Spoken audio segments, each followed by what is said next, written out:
go, guys. 2023 exam. I have no water. It's alright. We'll just get started anyway. Let's go. Wait, let's see how many pages we gotta go. 11 pages. Alright. Let's go. Differentiate f of x. Easy. Derivative of the first function is 3x squared. Let's go e to the 2x plus. Derivative of the second function is going to be 2x to the power of 3. And then e to the 2x at the end. Easy peasy. Determine the value of x for any stationary point at f of x. So if stationary point, then f dash of x will equal to 0. So we have that 3x squared e to the 2x plus 2x to the power of 3 e to the 2x is going to be equal to 0. Let's put out a common factor. We have x squared e to the 2x outside of 3 plus 2x is going to be equal to 0. So then we have x is equal to 0 or x is equal to negative 3 on 2. Because x can be 0 here, or if x is negative 3 on 2 there, then it's going to be 0 using no factor. Evaluate sine 2x plus pi dx. So this is going to be equal to half of pi on 4 or 0 to sine of 2x plus pi dx. So this is half of, antiderivative of sine is going to be negative cosine of 2x plus pi from pi on 4 to 0. So this is going to be a half of negative cosine of 2x. So 2x is going to be pi on 2 plus pi is going to be 3 pi on 2. So it's going to be negative 0 minus negative cosine of, that's going to be cosine of pi. So negative 1. Wow, that is a lot of negatives. So it's just going to be negative a half, I believe, because we're going to have negative cosine of pi on 2 plus pi minus negative, so we'll say cosine of pi. This here is pi on 2. If you add a pi, that's going to go down to 3 pi on 2, that's definitely 0. Here it's going to be negative 1, go off to the left. So here, negative 1 times a half is negative 1 on 2. Determine each of the following in P, Q, and or R is equal to ln of 2 plus ln of 3, because you can just multiply them.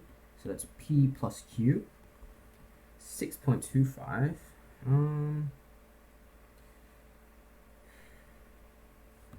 This is equal to ln of 15 on 4. No, sorry, 25 on 4, which is equal to 2 ln of 5 minus ln of 4. I did that because I saw 0.25 and I know that's 1 divided by 4.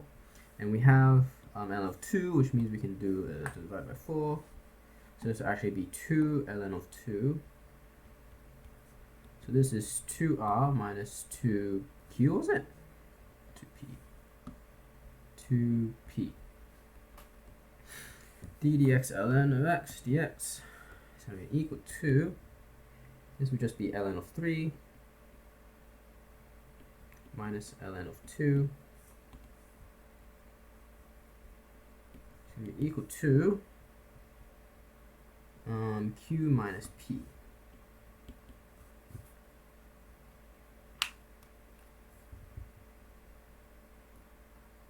Okay, let's say that this ln of x is f of x, then d dx of f of x is just going to be 3 on 2 small f of x dx. So this is going to be f of big 3 minus f of 2.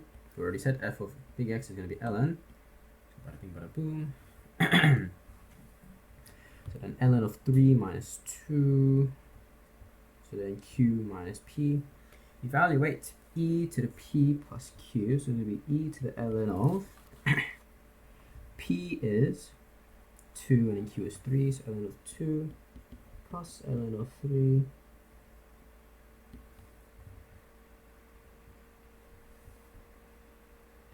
so this is e to the ln of 6, which is going to equal 6. We're going to multiply them.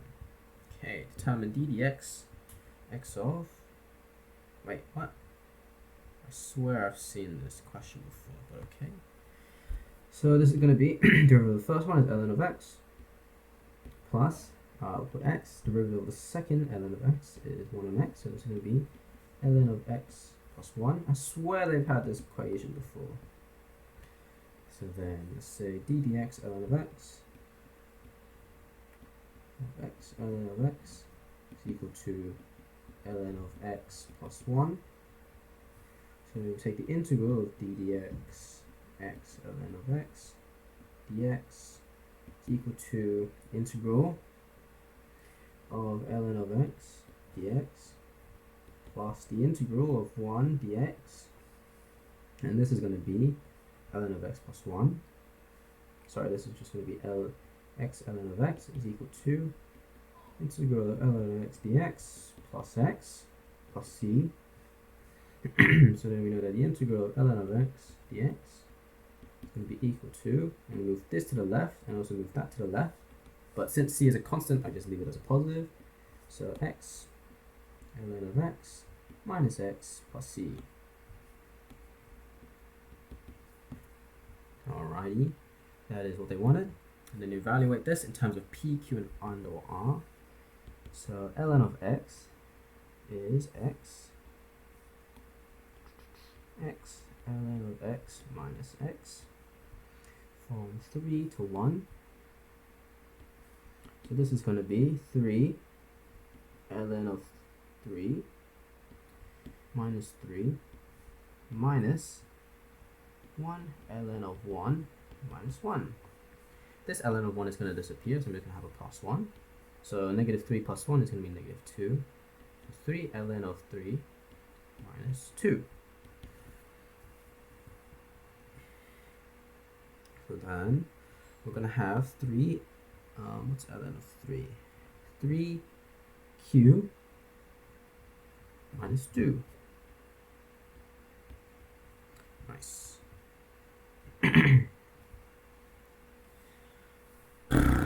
Oh, let's make sure everything's right there. Yep, that looks all good. Alright, question 6. Or page 6.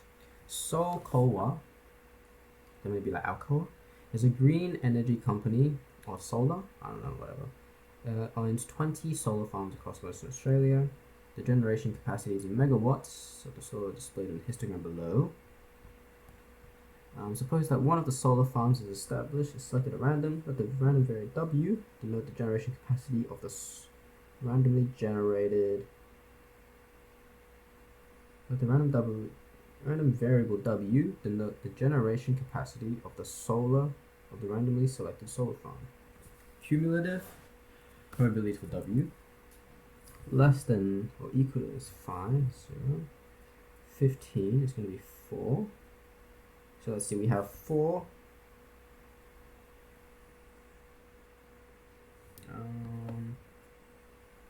cumulative probabilities. So the total frequency you have is 4 plus 8 plus 6 plus 2. So this is all over 20. So let's say this is 4 on 20. Are these all even numbers? Okay, they are. So let's say this is 2 on 10. 25 is 4 on 10. Oh, no, 6 on 10. Because you have the 8 and 4. So 12 plus 16 is 9 on 10. So I'm going to have 6, 14, 18, and then here will be 1. Okie dokie. Determine the probability of W being greater than or equal to 35. Greater than or equal to 35 is just equal to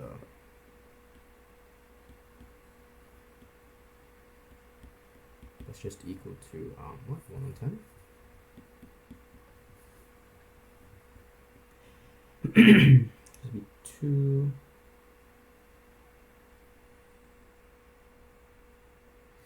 4, 12, 18, 20.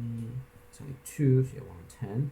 Assuming the solar farms are uniquely distributed within each interval, estimate P of W greater than 20. W greater than 20. We have P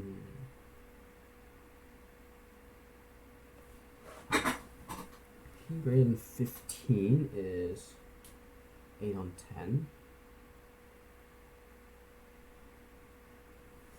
Let's just count up all the squares. So 1, 2, 3, 4, 5, 6, 7, 8. 8 times 2 is 16. So this is 8. This is 16.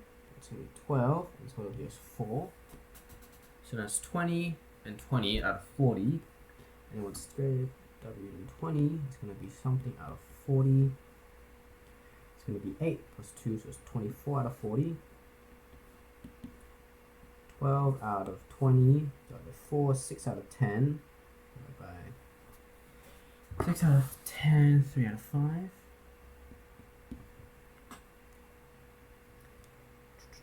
1, 2, 3, 4, 5, 6, 7, 8, 20, 24. Okay. Estimate the expected value of E of W. E of W.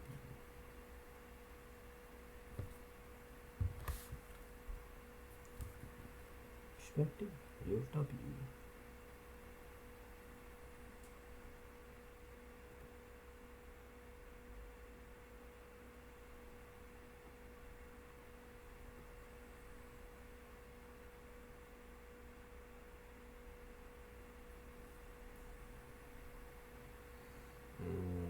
How am I going to do this?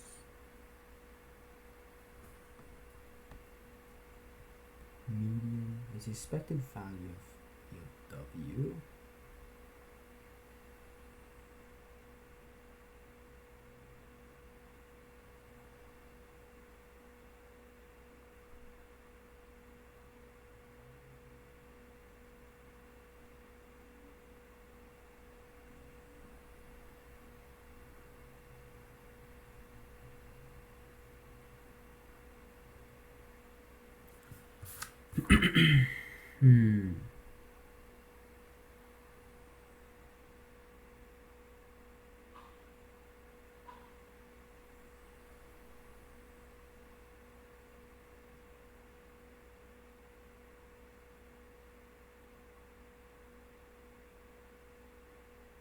Is it going to be like 5 to 15 of like here it's going to be like 2 on 10 plus expected value of the next one.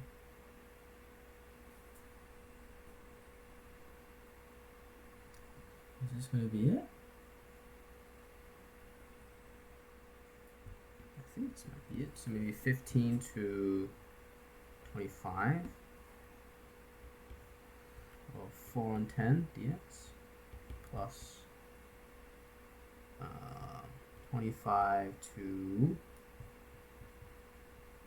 35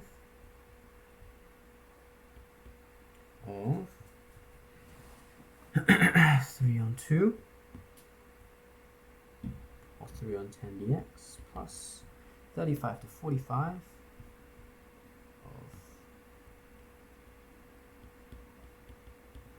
of 1 on 10 dx. Is this going to be it? I'm not exactly sure. This will be 2 on 10. So it's going to be 30 on 10 minus 10 on 10 plus 100 on 10 minus 60 on 10 plus 105 on 10 minus 75 on 10 plus 45 on 10 minus 35 on 10.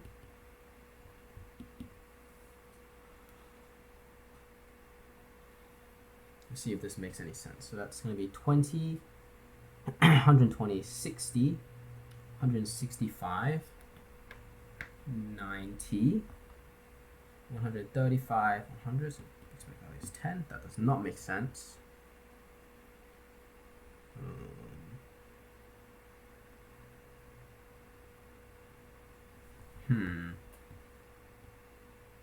Expected value of W. How do you do the expected value from a graph like this?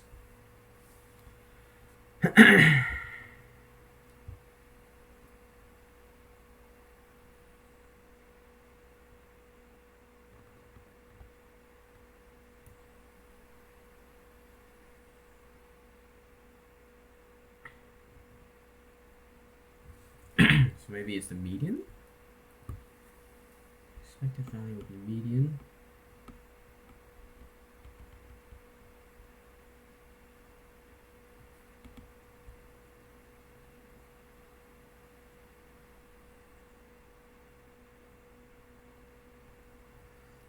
Probability of W greater than or equal to some K is 0.5. K is going to be, so it needs to be 12, so 4. So this gap here is 10, so it needs to be 4, 3/4 of 10, 7.5, 22.5, maybe?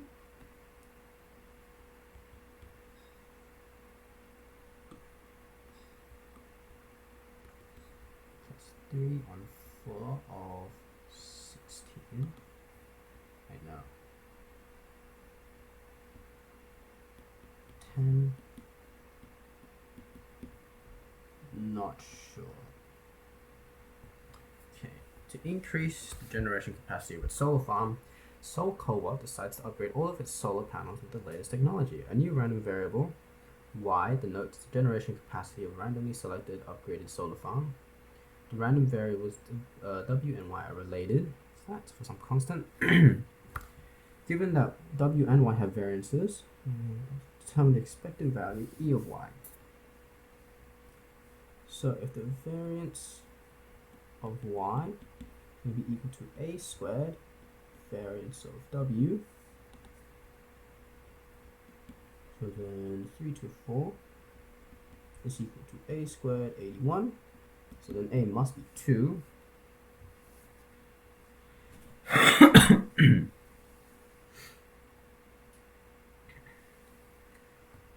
Because then the value will be 4, so expected value of y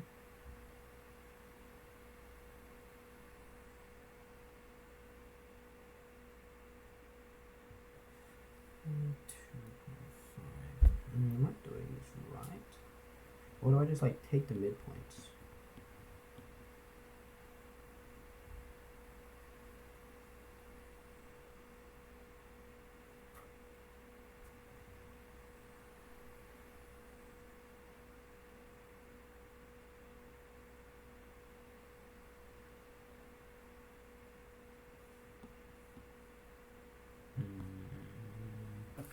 I think I'm going to do to take the midpoints. So I'm not sure. So let's go 10 times 8.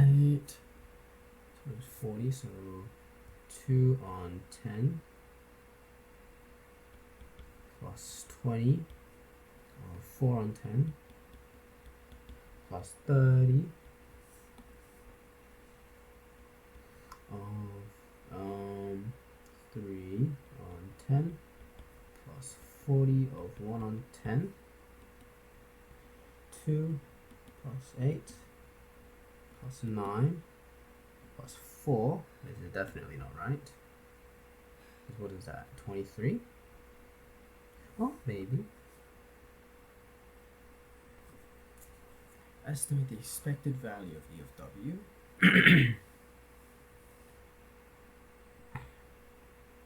That's close to what we had before, so we'll say it's 23. And for E of y is going to be 2 E of w. It's going to be 2 times 23. So this is 46. Internet search engines use a logarithmic scale to rank the importance of internet websites. If a website has S visits each week, the site rank R is given by that. S is a reference value, the same for all websites. Reference value is the minimum number of visits per week required for a website to register on the site rank scale. Determine the site rank scale for a website whose weekly visits are 100 times the reference value. So then R would equal 2 log 10 of 100 SO all over SO. So then this would be 2 log 10 of 100, so that'd be 4. Given that a site rank of 12 is assigned to a website of 15 billion visits per week, determine the value of S0 in this week. So then 12 is equal to 2 log 10 of 1.5 times 10 to the 9 S of O. So then this is going to be 6 is equal to log 10 of 1.5 times 10 to the power of 9 S of 0. So then 10 to the power of 6 is going to equal 1.5 times 10 to the power of 9 S of 0. So then S of 0 is going to be 1.5 times 10 to the power of 3 visits a week.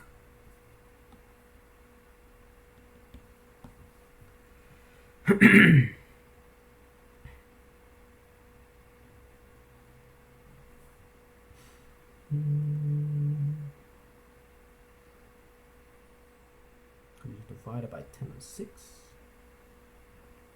It looks good, right? It's 9. The y plot equals y. The plot of y equals log 10 of x is shown below. If a website has a site rank of 3.2, use the plot and your answer from B to approximate the website's number of weekly visits. So then 3.2 is about here.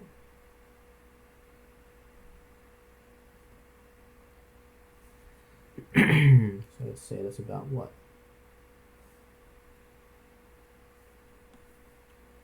10 to the power of 3. What would it be? 3.1.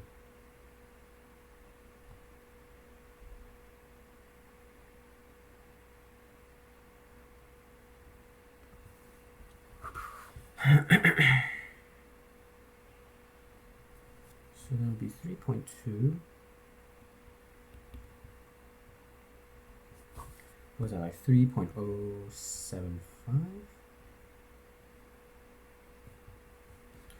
I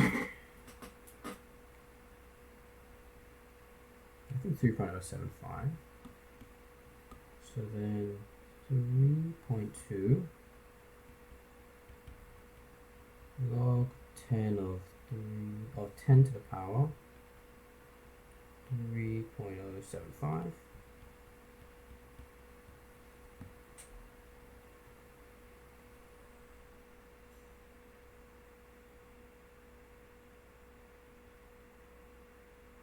Wait, does that make sense?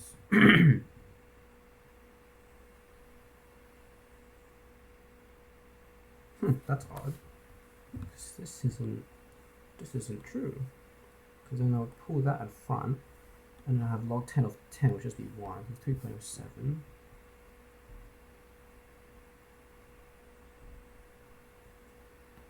Okay, so it has a site rank of 3.2. Oh wait, no, hold on.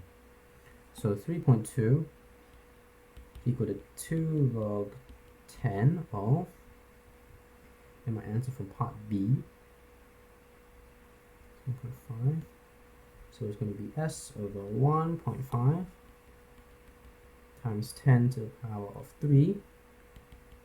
So 1.6 is equal to log 10 over S over 1.5 times 10 power of 3. So then 10 to the 1.6 times 1.5 times 10 to the power of 3 is equal to s. Now 10 to the power of 1.6 from graph. 10 1.6 is roughly equal to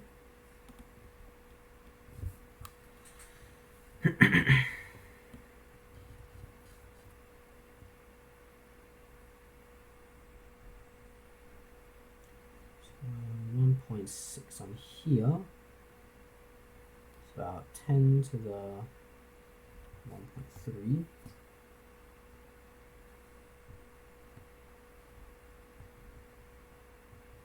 Okay. 10 to the y equals x.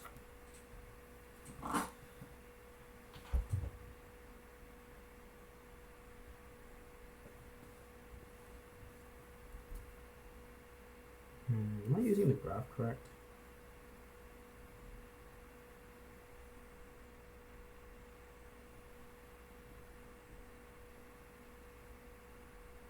It's equal to 10.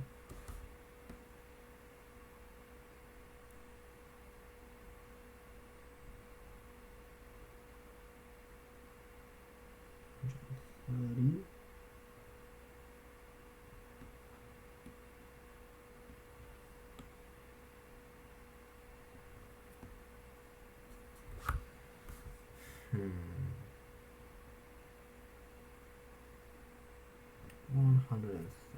Okay, so then therefore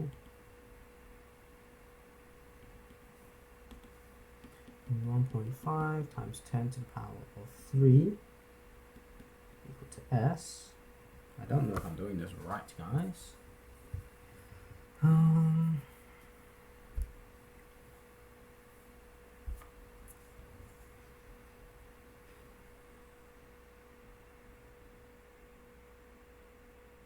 Oh wait, no, that's not 130, that's just 30.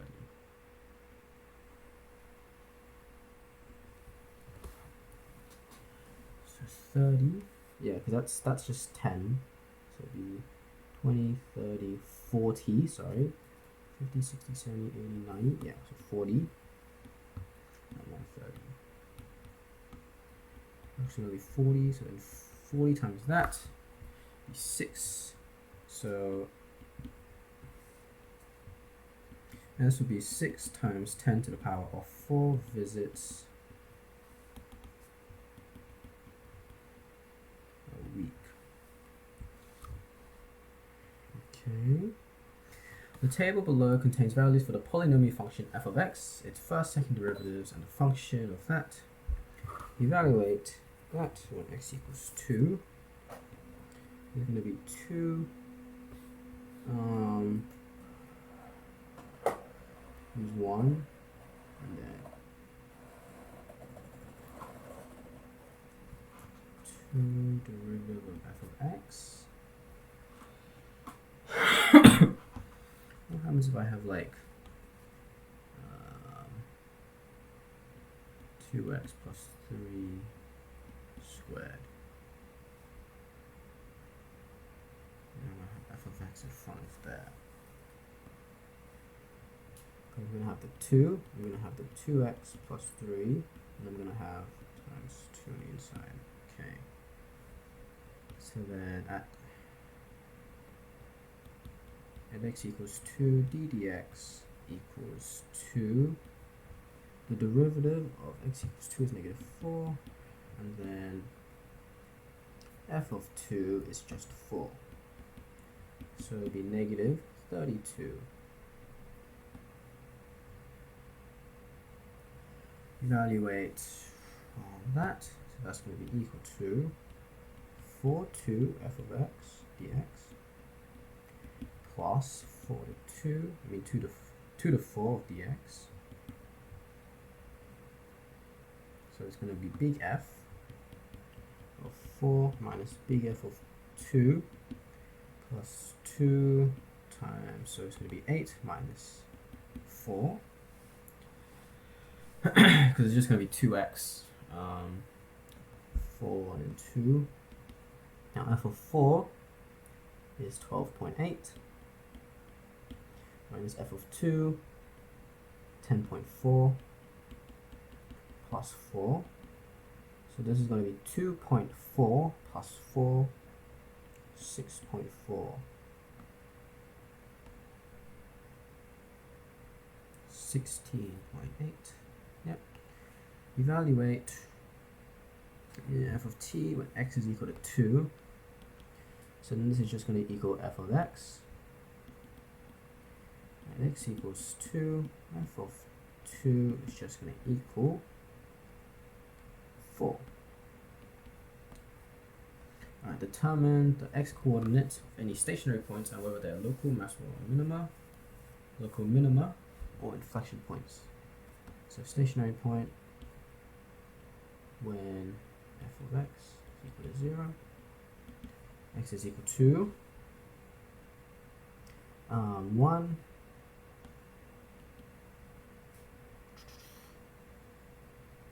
4, so just 1 and 4. F dash dash of 1 is, what is it? 1 is less than 0, therefore maximum, therefore local maxima.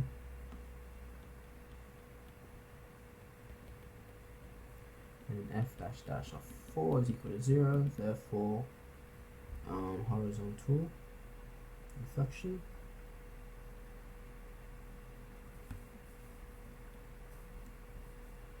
F dash dash of 3 is greater than 0, f dash dash of 5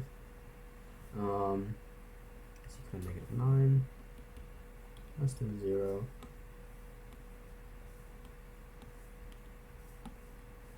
where's f dash dash of 3 is equal to 3, is greater than 0, x coordinate of station points, therefore at x equals 4, horizontal inflection.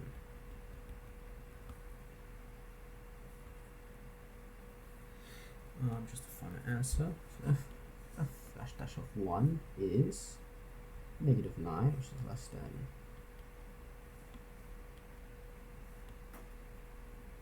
negative 9, which is less than 0.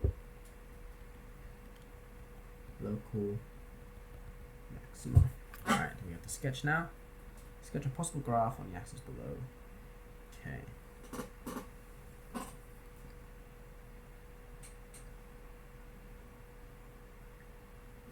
Unspecified constants. So x of 2 of 4. X of 2, we are at 4, so 2, 4.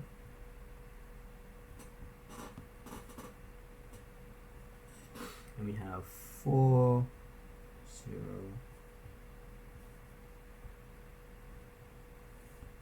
And then, see, derivative at the start is positive, and x is 1 is local maximum, so let's maybe go up here. We go down.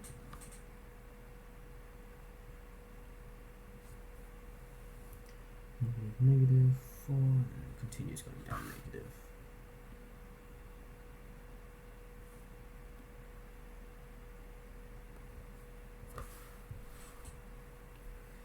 Maybe not so high. Let me just put it like here.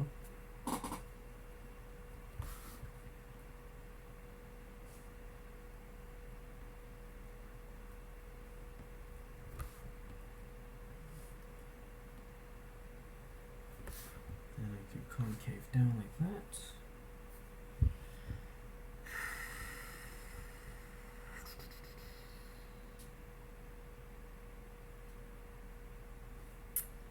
So then let's just label this. So here's 2, 4. And here's 4, 0. It's greater than 6.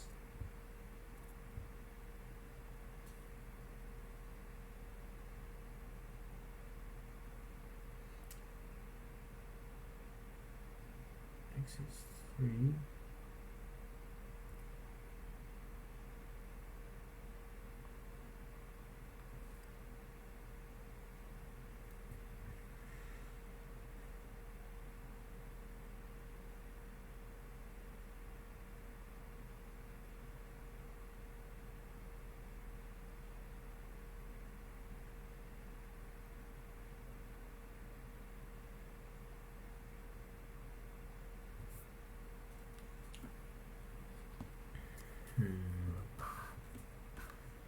For this section, I'll make it more concave. Concave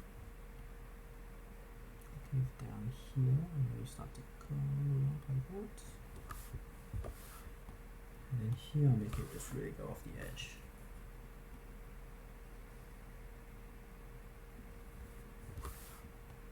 Okay. Pretty happy with that. It doesn't say to label any points or anything, so alright. I'm gonna not check through because I want to get through this exam as quickly as possible, but just hope we did most days correctly. So yeah, I'm gonna go into calculator assumed now. Let's go. We are ready to start calculator assumed, so time is on. Let's go. How many pages we got? Oh, we got a lot. 23 pages. Alrighty, let's go. How many marks are there? 96. Okay.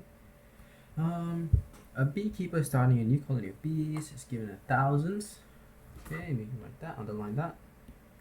Given by T, determine the initial population. So B of 0 would be equal to just 4. So then therefore 4,000 bees. Determine the increase in population of the bee colony in the first 6 months. So delta B is going to be equal 0 to 6 of 4 e to the 1.4t dt. In the cast you go 0 to 6 4 e 1.4x dx. The decimal is Jesus Christ.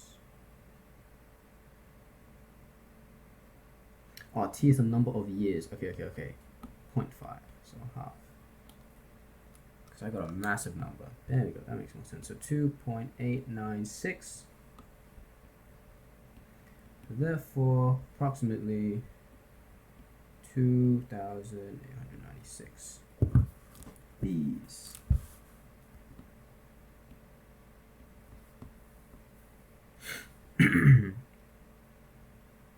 Increase in the population in the first 6 months. Determine the rate of growth 2 years after the establishment of the colony. So then dB dt is equal to 1.4 b. We know that b of 2 is going to be equal to 2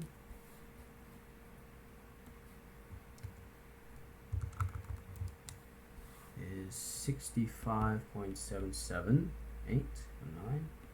for dB dt is going to be 1.4 times 65.779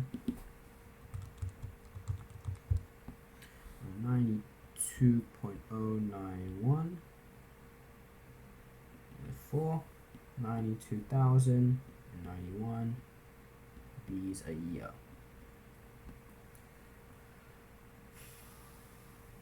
How many years will the rate of population growth be? 65,000 bees a year. So the 65,000 is equal to 1.4 b. B is going to be equal to 65,000 divided by 1.4. Going to be 65,000 on 1.4.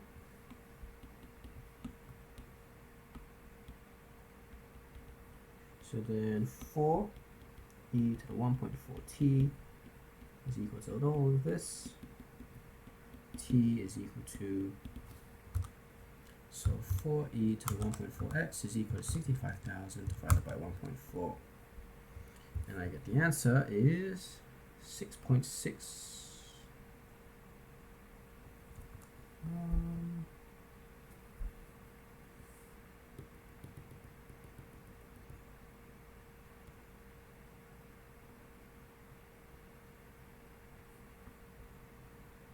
2 years after the establishment of the colonies.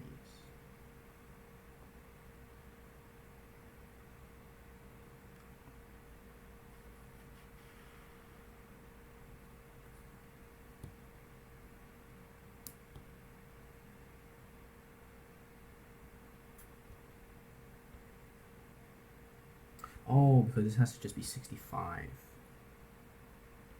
Okay, so 65. There we go, that makes more sense. So t is equal to 1.751, or 65,000. So years.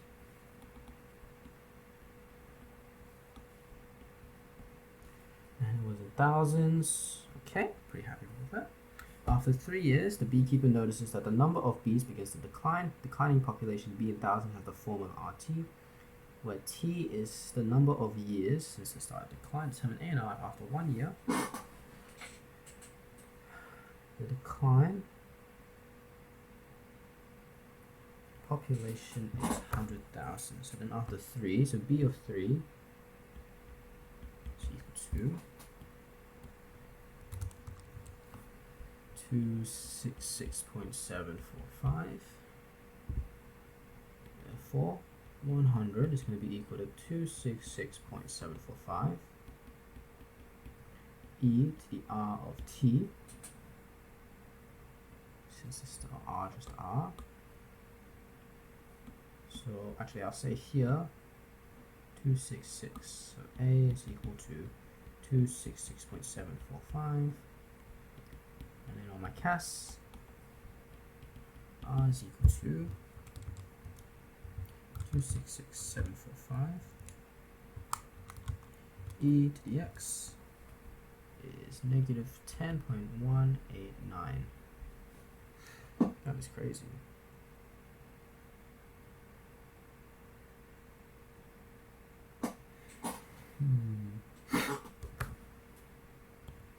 Because I didn't put a decimal place here, did I? I did not. Solve 100 equals 266.745 e to the x. There we go. That makes more sense. 0.981. Phew, I was going to say minus 10. That is a big exponent. Alright. The Carnaby's black cockatoo is a bird native to southwestern Australia. A bird watcher is interested in estimating population. They're among the one morning standing at the favorite observed 200 birds flying past. 76 of those birds were cockatoos. The point estimate for P. So P would be 76 on 200. It's going to be 0.38. 95% confidence interval for P. I'm going to say for 95% confidence interval, K is going to be equal to 1.96. Therefore, in CAS stats,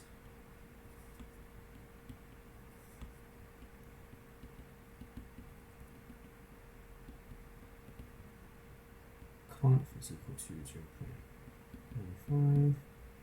X is equal to, I don't even need that. K is equal to, I don't know. X is equal to 72, and then N is 200.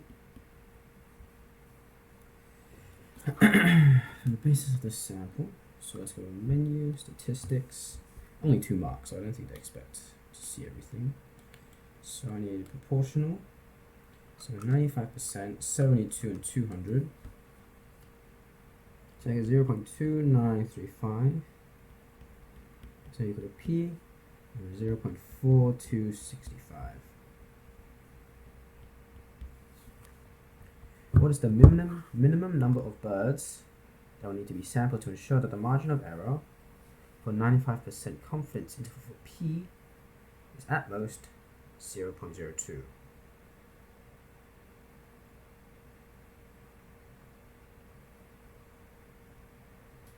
Do we use the p hat or?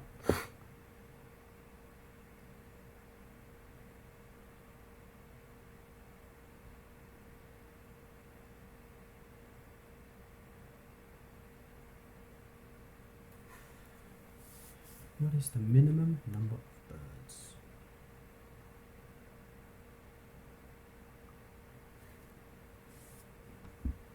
So p hat equals 0.5, therefore, and then also for k, 95%. K equals 1.96, therefore, so the margin of error, so 0.02 equals 1.96 square root 0.5 square root of n. When I cast, n is going to equal. I'm not sure if I should use 0.5 here.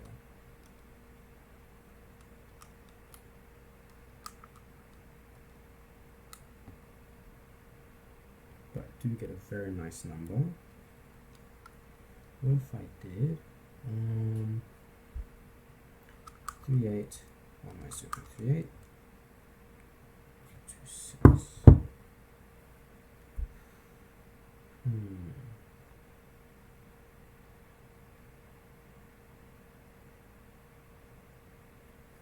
Okay. Identify and explain two sources of bias.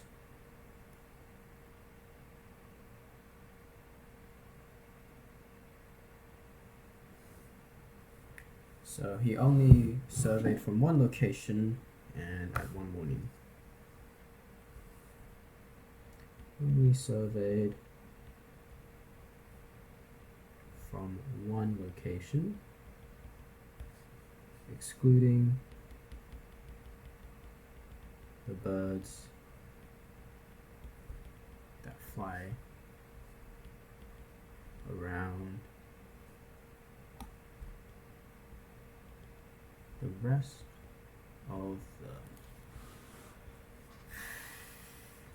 of the national park, leading to undercoverage, excluding the birds that fly around the rest of the national park and not within line of sight of the surveyor.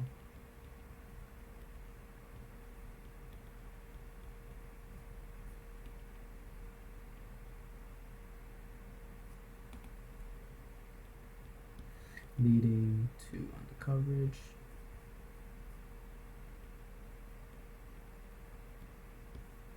And then only surveying at one time.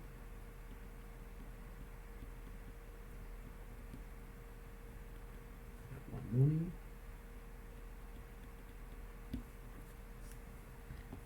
Excludes birds that were flying at that one specific time.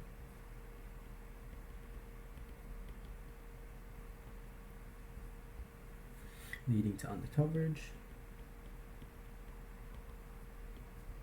in his line of sight.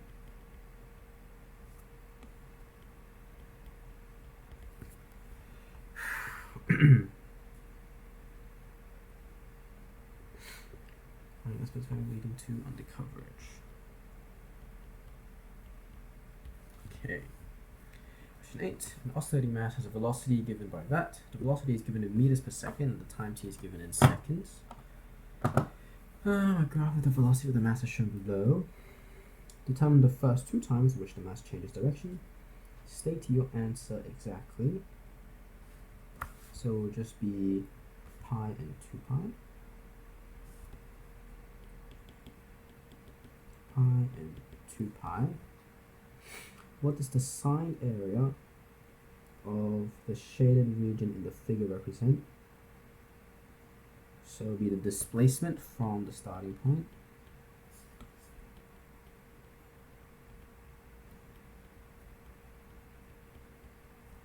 Because the sine area is, you take into account negative and positive. If it was just the total area, it would be the distance traveled. But it's sine area, so it's displacement of the mass from the starting point.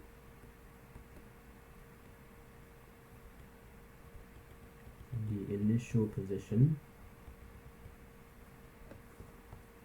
Write an expression for the distance traveled from pi equals pi on 3 to 4 pi on 3. So if it's not distance traveled, so distance is equal to pi on 3, 4 pi on 3, absolute value of 2t cosine of t plus pi on 2 dt. Determine the first time after t equals pi that the acceleration of the object will be 0 meters per second. So I need to find the derivative. The derivative is going to be 2 cosine of t plus pi on 2 plus negative 2t sine of t plus pi on 2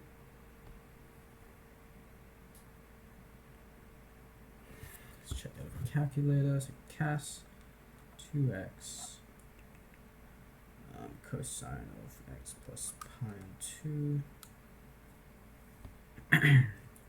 2 cosine minus 2x. Yep. So I'm going to solve and answer. Then a of t equals 0, cas t is equal to 2.028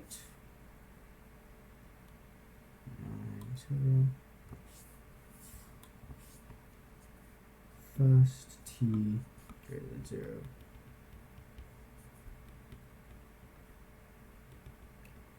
T equals 2.028. The displacement of the mass is given by that. Given constants, determine the values of A and B.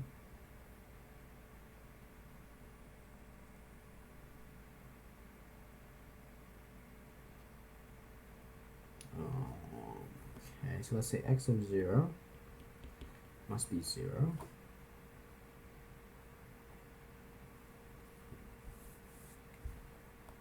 For some velocity, so then so then 0 is equal to a sine of pi on 2, which is going to be 1. This is pi on 2. So that's going to be 0. So this cosine will be 0 when it's pi on 2. And this 2 times 0 will make that 0. So then a is equal to 0.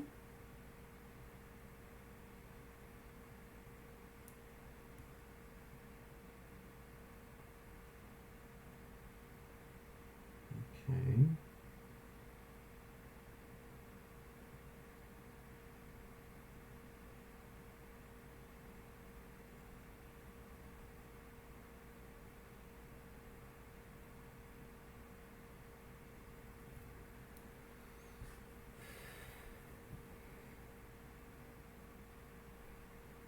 I don't think that would make a be 0.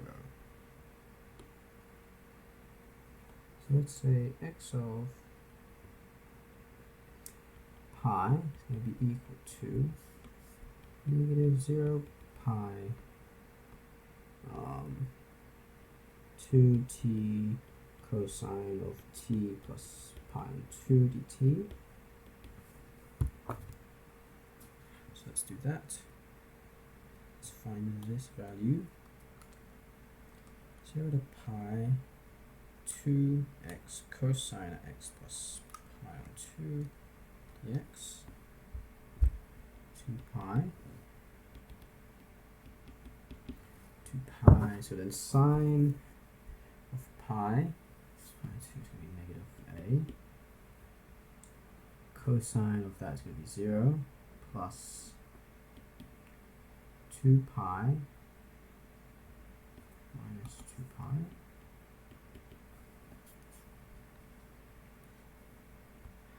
or just minus 2 actually, sorry.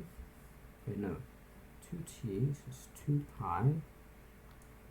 Sine of 3 pi on 2 is going to be negative 1. So then a is equal to negative 4 pi.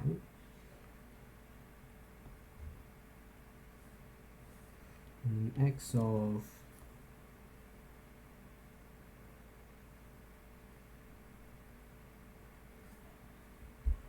2 pi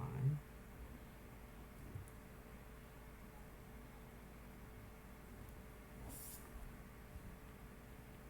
going to be equal to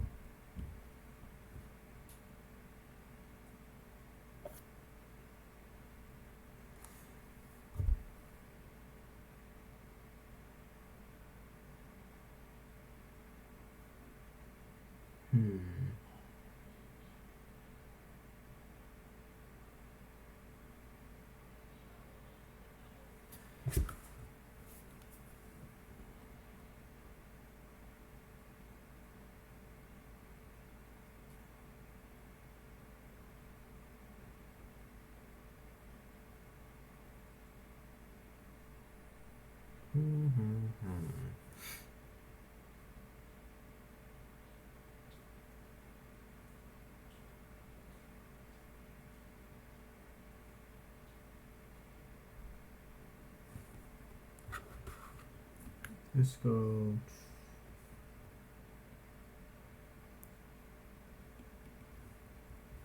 Wait, no, not negative, sorry.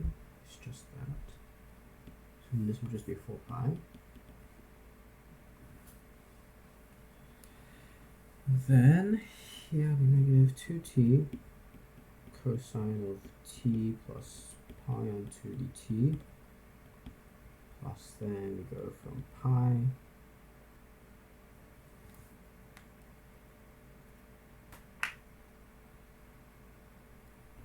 no, I can just do this straight off to 2 pi, can't I? So that's going to be 2 pi plus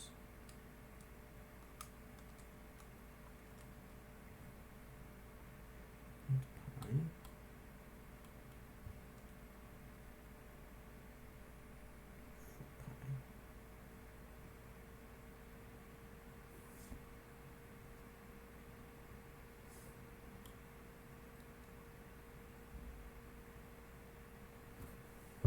yeah, okay, so it's just going to be 4 pi. So I'll go 2 to 2.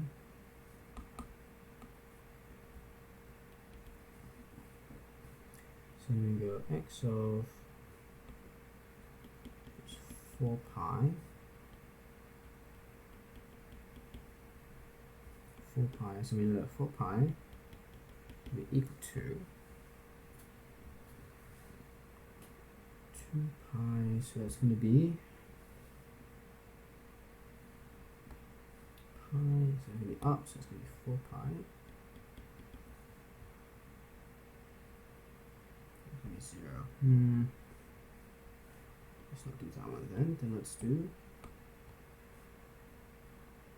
2 5 pi on 3.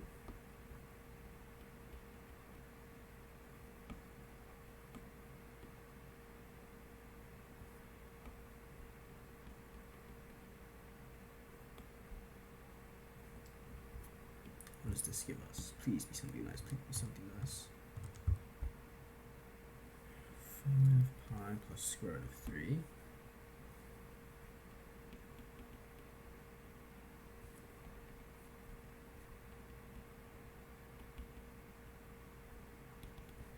Does it say it doesn't say it starts from rest, right?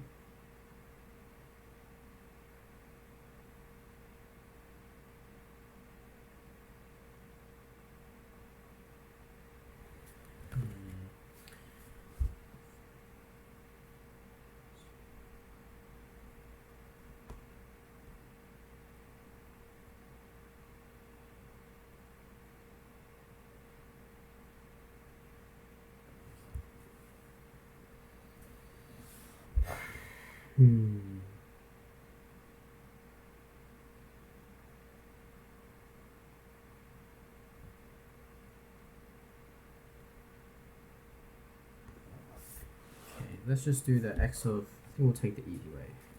We hope that it's right. X of 0 must be 0.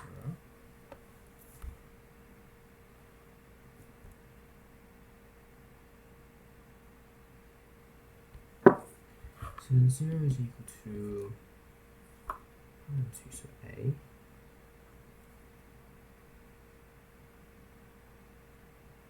So then x of t is equal to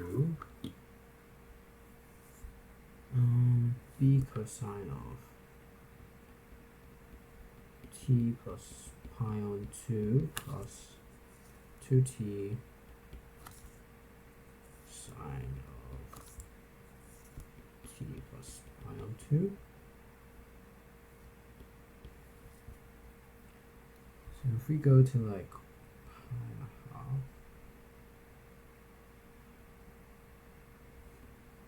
just take some random point pi on 2.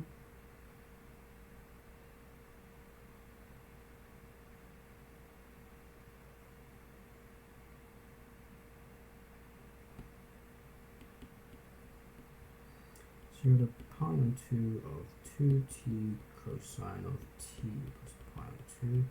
I'm spending way too much time on this question.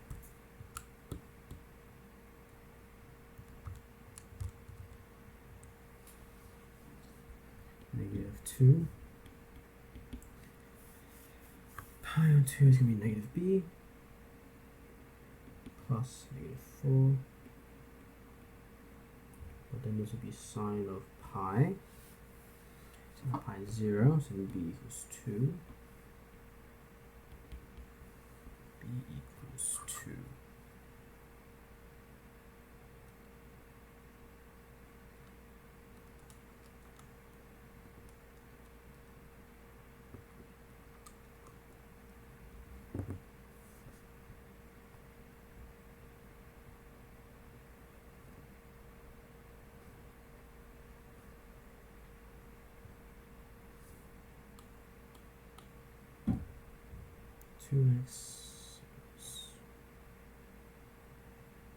Okay, yep. When I differentiate that, I do get the velocity, so I think that's correct. Yikes, that took me away a while. So a new entertainment venue is being proposed. Preliminary design has a constant cross-section as shown in the figure below. The roof height of the building at any point W along its width is given by that. Measured in meters. Determine the cross-sectional area of the building.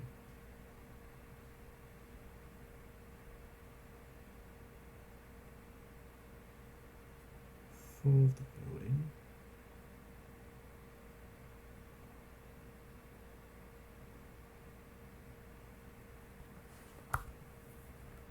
Okay, so then cross-section area 0 to 10 pi of 6 sine of W on 10 plus 3 sine of W on 5 dW.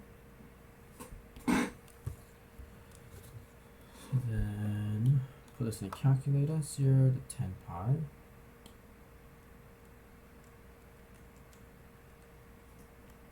Sine x divided by 10 plus 3 sine x divided by 5 dx gives me 120 meters squared. Okay, the designer would like to place a window as shown in the diagram. It is bound by the roof below by the formula. With reference to the figure, determine W and W2. So it's 1/7 cosine of W on 20 equals my 6 sine of x on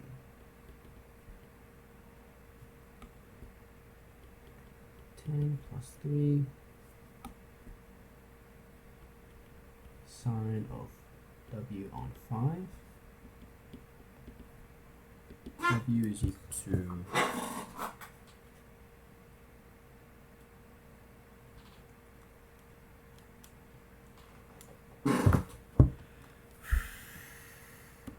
see if I have standard, enter.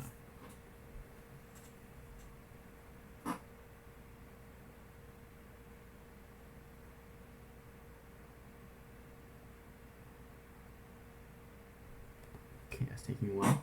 Tell me the area of the window. So area will be equal to my bounds of 6 sine of W10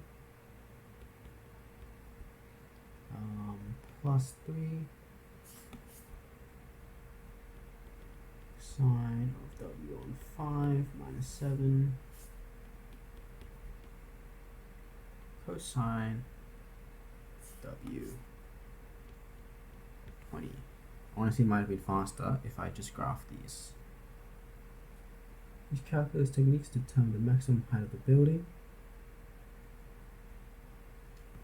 Wow, this is taking its own sweet time. Let's graph this. Let's graph these instead.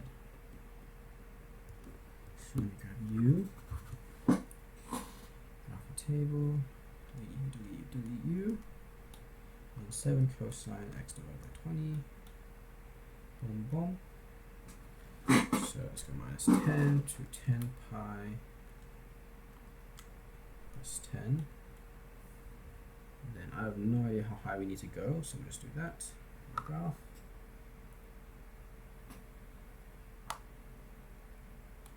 Okay, and then intersection. Intersection.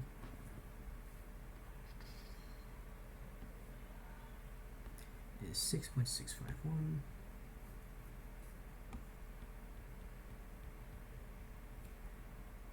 Sine of W on 10 plus 3 sine of 5 on W on 5, sorry.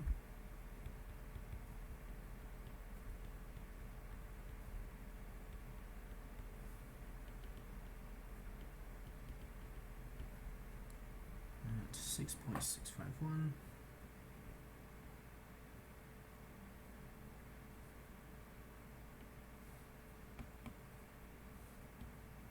Finding intersections.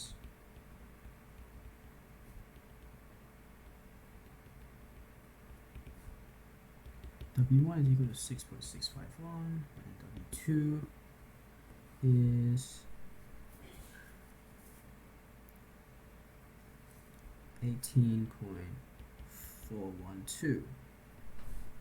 So then this will be 6.651 to 18.412.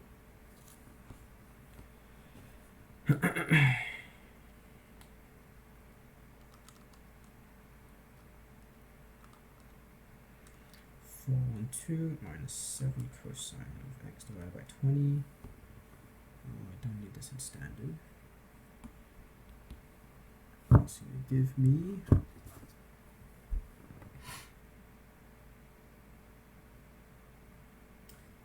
13,941 meters squared. Calculus techniques to determine the maximum height of the building. So then HW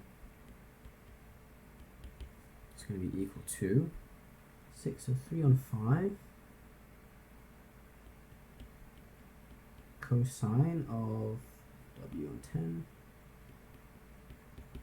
plus 3 on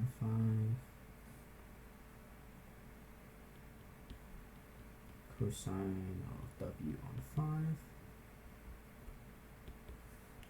cast. Actually, W is going to be equal to 0.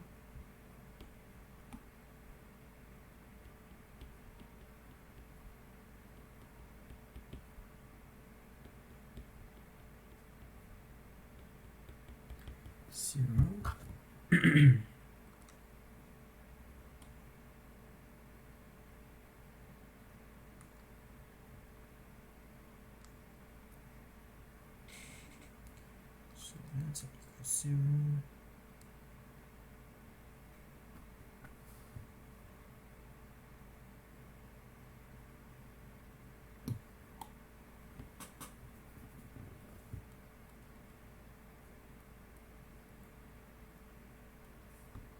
10 point.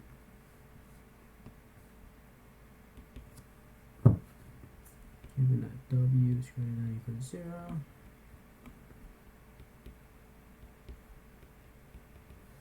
pi given 0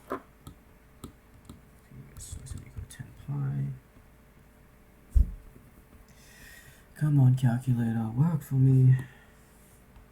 So I get a 10.472. And then I'll find the second derivative of h. It's 3. 150 sine W on 10 minus 3, 25 sine of W on 5. To differentiate this bad boy,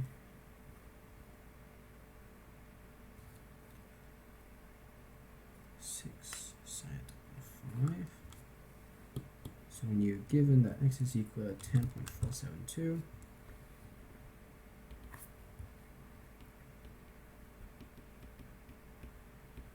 negative 0.16, which is less than 0, therefore max is required.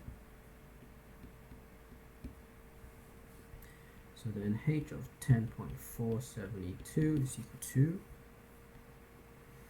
oh my god, where is my original function? This one.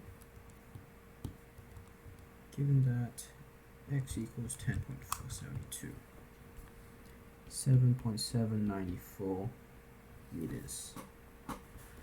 Fingerprints can be analyzed broadly as loop-shaped, world-shaped, or arc-shaped. Only about 5% of the world's population have arc-shaped fingers. Consider a random sample of 36 people, and let P denote the same proportion of arc-shaped fingerprints. The probability distributed below. To approximate, no, it's not perfectly symmetrical. Oh, it's only a tiny bit skewed. Would you say it's appropriate? Would you say it's appropriate?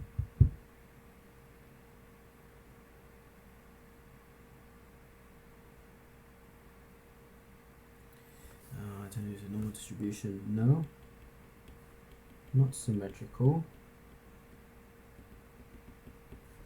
And the normal distribution would allow for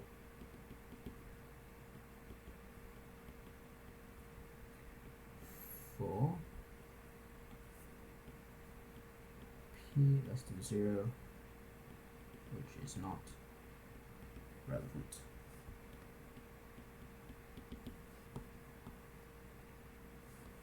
It's not relevant for the diagram.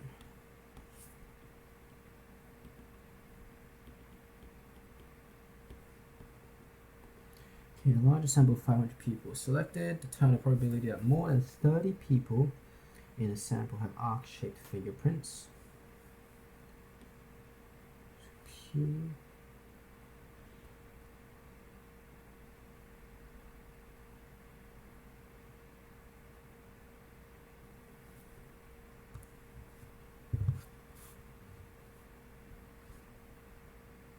only got 5% of the world's population. Okay.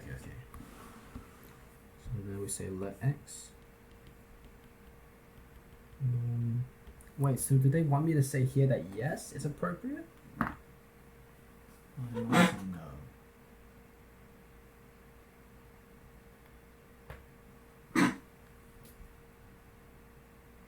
Nah, okay, I'm gonna say that.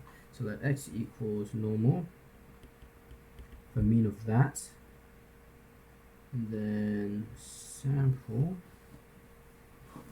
of oh god, okay, wait, let me define. So u equals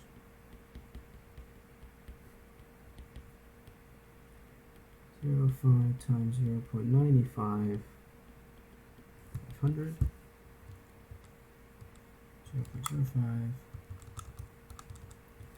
tiny, 0.0097,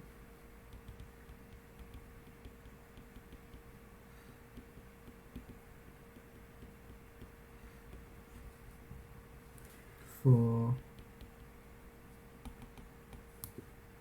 and then probability that x is greater than or equal to more than 30 people. So 30 people equals 30 on 500, 0.0. For probability that x is greater than or equal to 0.06 is equal to, I don't think I've done a norm CDF yet, so I'll do it now. 0.06 is my lower bound. To infinity, 0.0097, 0.05. Continuous normal CDF.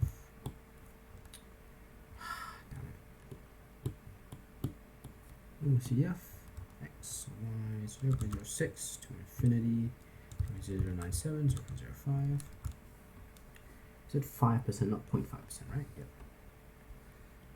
1513. Use the approximate normality of the distribution to determine the probability.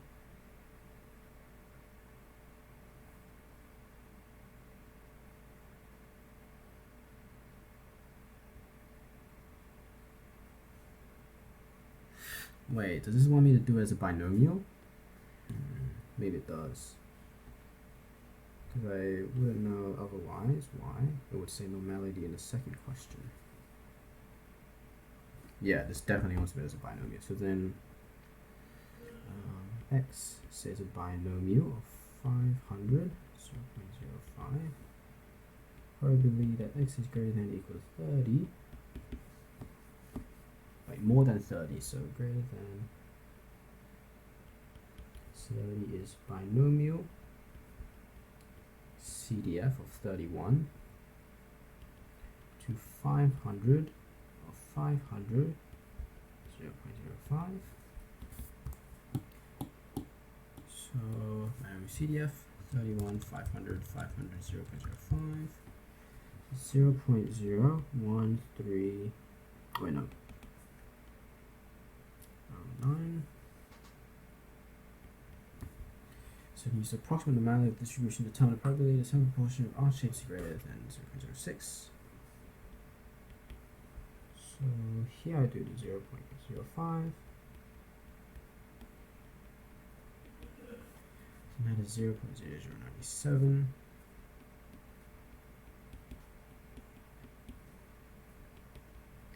Normal distribution.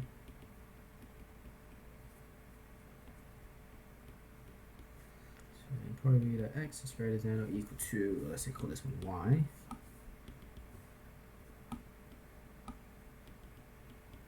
So 0.06 is equal to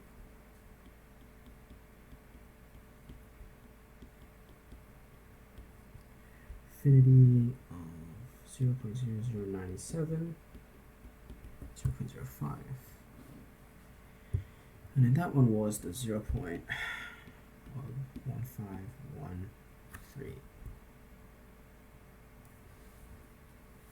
Okay, Mrs. Rule is having her car name serviced. Her car serviced at BIMDAS Mechanic. She drops off her vehicle at 8 a.m. and is told that her car will be ready for collection at some time between 1 and 5 p.m. that day. Let the random variable be denote time after noon, which the vehicle is ready. Probability function. Probability car being ready between 2 and 3 p.m. is 0.1, so the value of k. So then this would be 0.1. Probability of B of 1 to 3 is equal to 0.2. Therefore, the probability of 3 to 5 is equal to 0.8. 0.8 is equal to 0.2 plus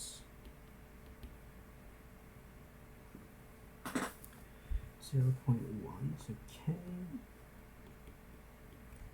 k minus 0.1 times 2 That's my triangle. Because this height here is k minus 0.1, because this is here is 0.1, and then my length across there is 2. So then 0.6 is equal to k minus 0.1. K is 0.7. And then an incomplete expression for the probability density function is given below. Fill it in. Okay. Probability density function. So this would be 1 less than or equal to b. So equals 3.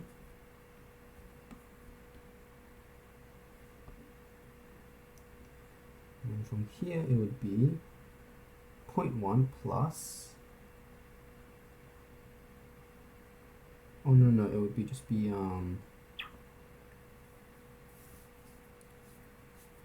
plus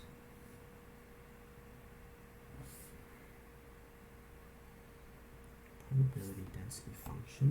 So 5 of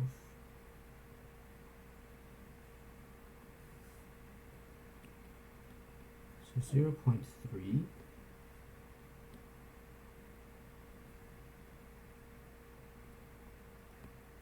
must be minus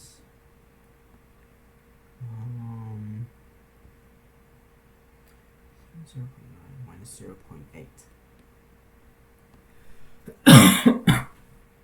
I think that's correct. Let's go, okay, I don't know what that is. Let's do 3 to 5 of 0.3 x minus 0.8 dx, 0.8. Okay, yep, pretty happy with that. Determine the expected time that Mrs. Euler's vehicle will be ready for collection at BIMDAS Mechanics.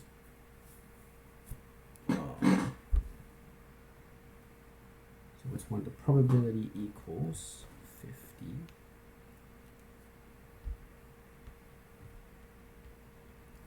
When p of x greater than or equal to k equals 0.5. Oh, does that mean I got the other one wrong? I think I did.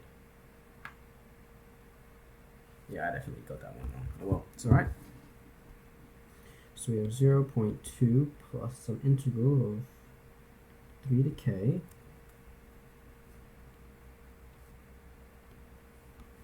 Let's make this less than or equal to k to make it easier for ourselves. Of 0.8 b minus 0.6. 0.3 b minus 0.8 b is 0.5. Guess k is equal to. So then we need that from 3 to y of 0.3x minus 0.8 dx equals 0.3. I want y. Let's solve. K is equal to. And we'll say given that 3 is going to equal k is going to equal to 5. So k is equal to 4.11 or 4.12. So the expected time, so be about 4, and then 0.12 times 60 is 7, so 07 p.m.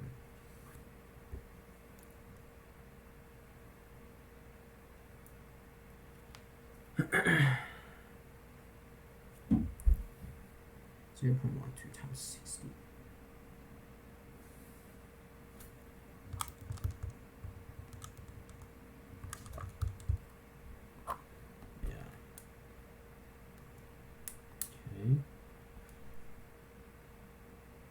Wait.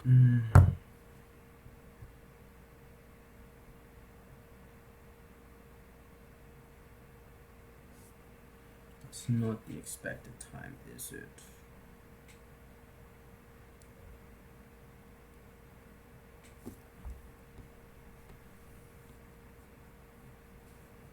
It's not going to be this.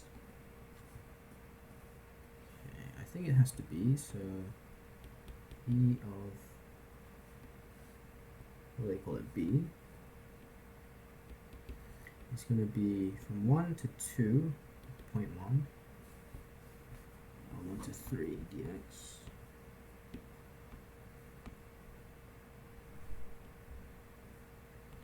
dB plus 3 to 5 of,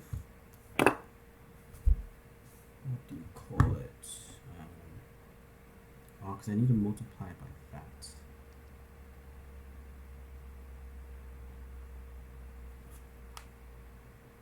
X times the probability of X. 0. What you call it? 3 B minus 0.8 dB.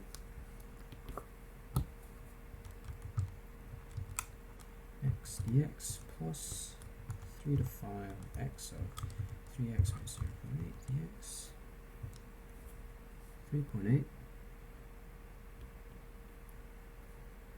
Therefore, 3:48 p.m. Oh, I think so. I hope so. I think so.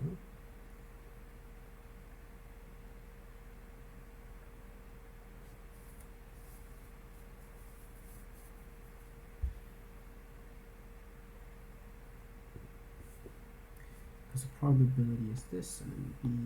So yeah, okay. Mueller is also having his car serviced, but by additional orders. He drops his vehicle off at 8 a.m. and is told that his car will be ready for collection at some time between 1 and 5 p.m. that day. Let the random variable A denote the time after noon that the vehicle is ready for collection at additional orders. The cumulative distribution function for A is given by that. Be ready to collect by 3 p.m. So then we just have that probability of A less than or equal to 3. And this is cumulative, right? Yeah. So this would be 10 times 3 minus 3 squared minus 9 all over 16 is equal to, so we have 30 minus 9 minus 9 over 16, 75. Between 3 and 4 p.m. probability that A that's not equal to 4 is equal to, so let's do 10 9 over 16, give a nice equal to 4, 0.9375, therefore required probability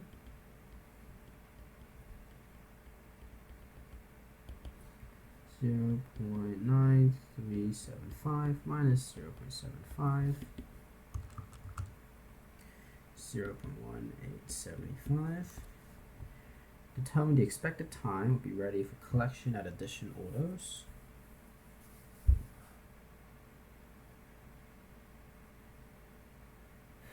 Expected time.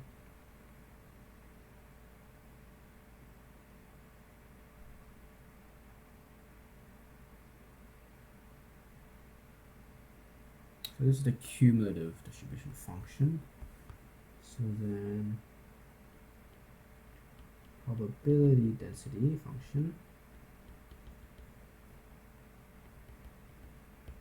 is equal to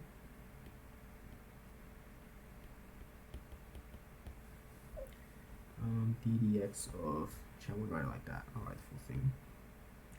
So dda of 10a minus a squared minus 9 all over 16. It's going to be 10 minus 2a on 16.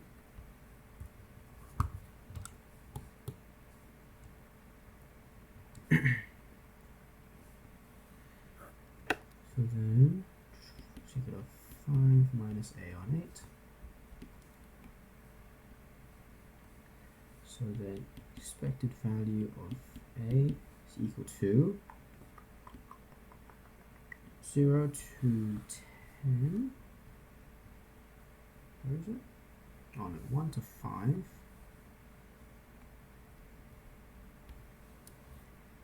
Of 5 minus a on 8.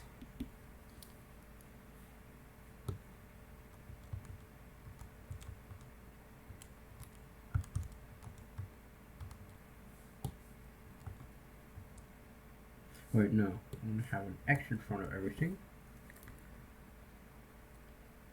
Times a, and I'll do dA. So this would be equal to 7 on 3.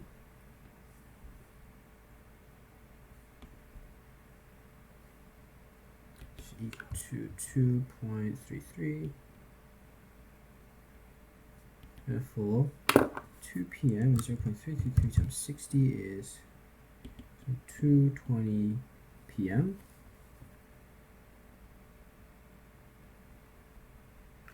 Okay, a factory produces pre-packaged servings of udon noodles. The noodles are dispensed into packets into servings. However, there's a variation in serving size and dispense. I was about to say that quantification attached to the side of the machine has been partially destroyed. So the only available information spent in the machine. So then, set scores. So we're going to figure out norm CDF. So I'm going to find the Z score of this. So negative infinity to x of 1 of 0 equals 0.0228. Cas x is equal to x of 1 of 0 is equal to 0.0228. Negative 1, 999.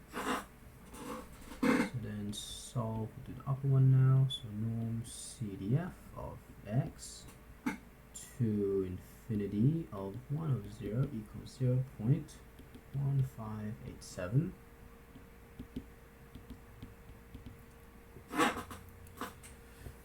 Here's a solve normal CDF x to infinity of 1 of 0 equals 0.1587.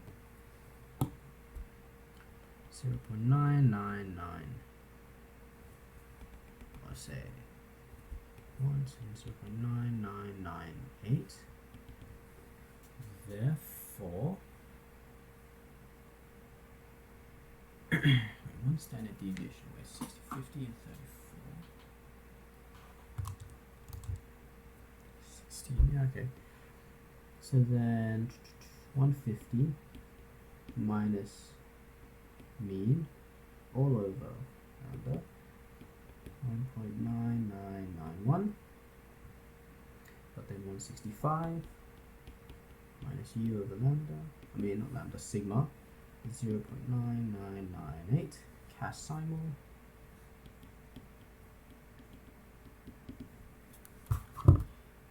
Simultaneous equations. X over y equals negative 1.9991. And then 165 minus x over y equals 0.9998. And I want to find x and y. So then u equals 159.999. Okay, I'll just say 160. 160 lambda equals 5.00. Okay. A factory cell, they probably want this to be negative 2, don't they? And this to be 1. Yeah. So I'll just put that as negative 2, and then this can be 1. Negative 2 and 1, 160 and 5. Okay, a factory sells trays containing 20 packets of individual servings of udon to a restaurant. A standard individual serving should have a mass of at least 150 grams. Determine the probability that a tray of noodles contains no underweight servings. So let's find the probability of x. So we'll say x is normal distribution of a mean of 160 and 5 squared. So probability that x is less than that equals, so I need my norm CDF, infinity to 150, 5 of 160 is 0.02275 or 228. we'll say y is a binomial distribution of 20, and then if they're underweight, be 0.228.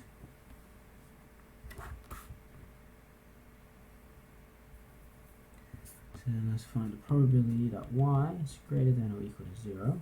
No, it's just greater than 0. No underweight servings.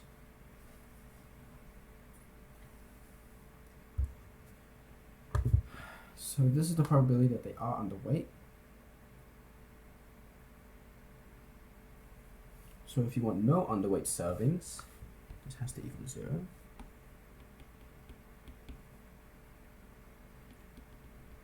Binomial PDF of 0. I want none that are underweight. It's equal to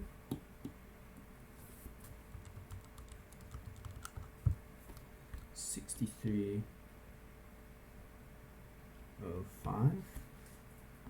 That's probability, not percentage. Following some customer complains about the serving sizes, the manager of a factory decides to investigate. They select a random 200 to the proportion of P of underweight servings. P determine the margin of error in the confidence interval. So it's 1349 0 point.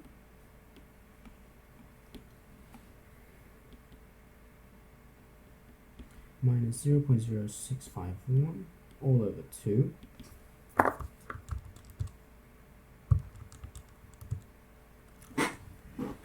Zero point 0.0349. Determine the level of confidence that was used to calculate the confidence interval.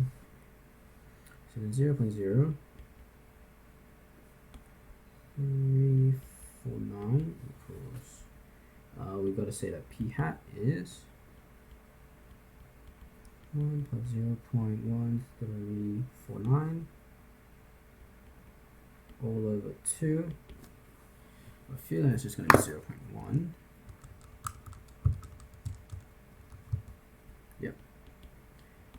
0.1. So it's k square root 0.1 times 0.9 all over 200. And k is equal to x squared 0.1, 0.9, 200. So x is 1.645.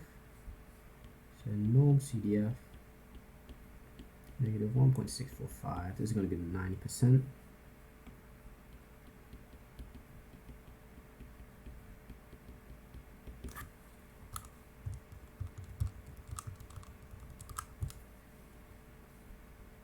.9000, therefore percent confidence. On the basis of the above confidence interval is the proportion of underweight servings that we've done different to what was claimed in the machine specification.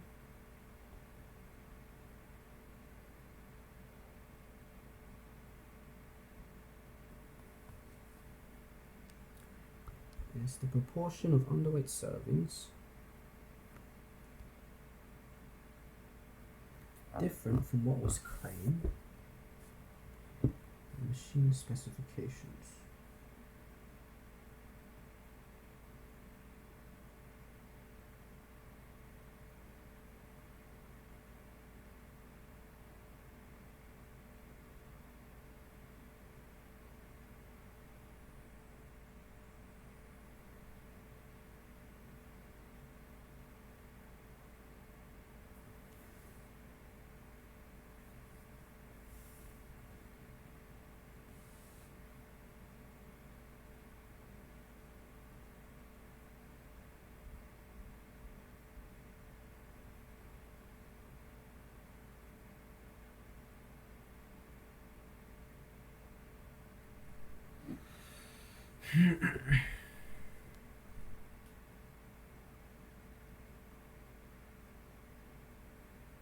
So I think I have to use this one.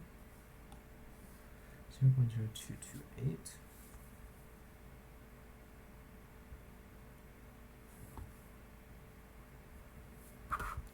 yes as probability of unweight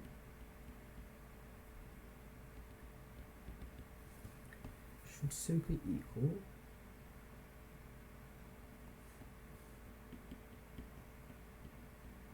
.228, but 0.0228 is below calculated confidence interval.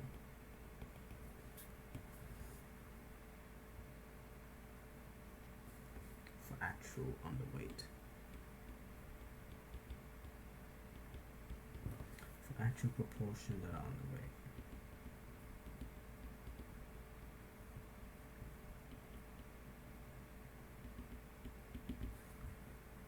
Okay, 19. If all else remain equal, state how the margin will change if the confidence error will decrease. Confidence error decreases, margin of error increases.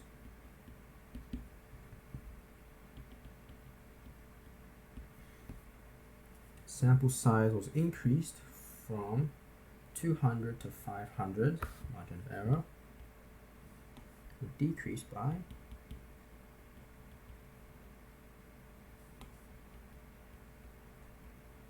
1 over the square root of 2.5, or 5 on 2.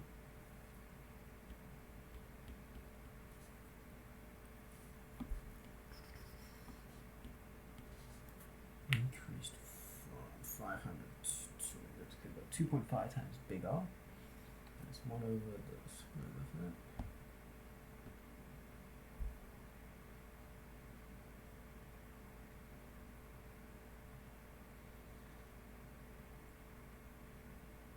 Decreased by a factor of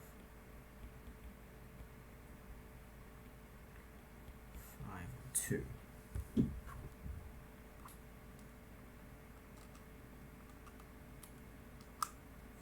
Squared 200.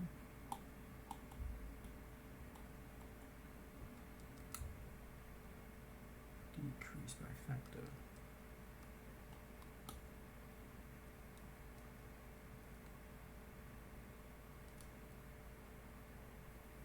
Decrease by factor square 5 on 2. While shopping, while leaving a shopping center, a mathematician accidentally drops a bag of apples at the top of a ramp of length 10 meters and width of 2. The diagram shows the top view of the ramp. For the apples roll safely to the end of the ramp, while 6 roll off the edge and splatter onto the ground below. Assuming that apples roll independently of one another along straight lines from the apple drop point.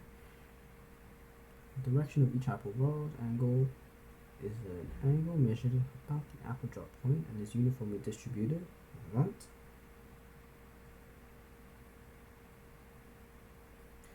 Apples that roll along the line within the sector marked by alpha arrive safely at the end, while others roll off the edge.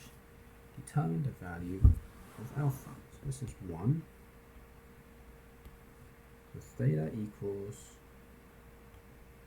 theta 1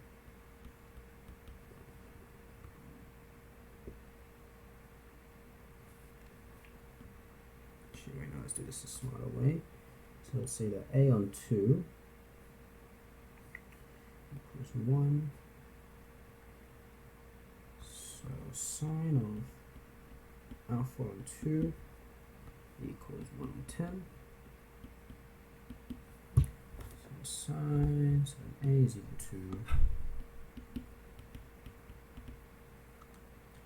sine of x divided by 2 equals 1 divided by 10. 6. Given that 0 less than or equal to A, less than or equal to pi.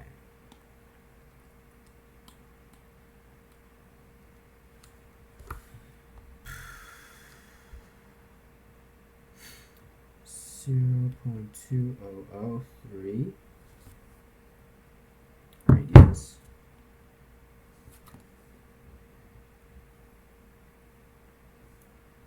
That's 1, so that's sine of alpha on 2 equals opposite over hypotenuse.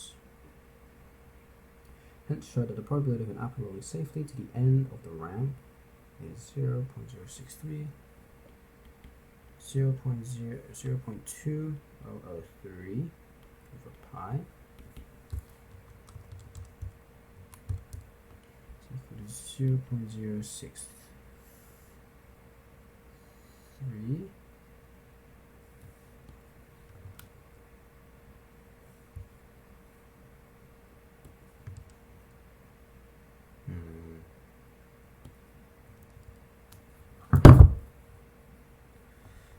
I don't get that it's rounded to 63, that's 3 decimal places. And the value of a, so let's say sine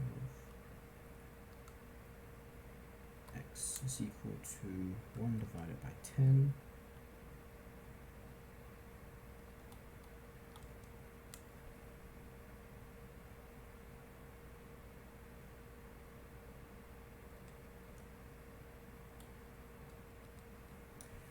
Pi sine.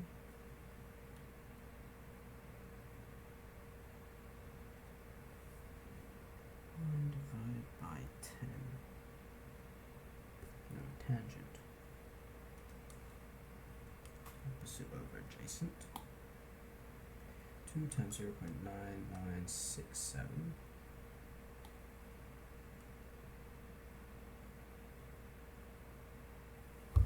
So I did, this is theta. This one.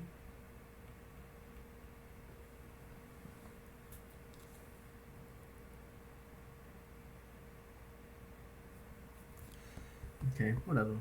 Determine the probability that of the 10, 4 or more will make it safely to the end of the ramp. So then let's say x is a binomial of 10, and the probability of success is 0.063. So the probability that x is equal to greater than or equal to 4. So binomial CDF of 4 to 10 of 10 of 0.063.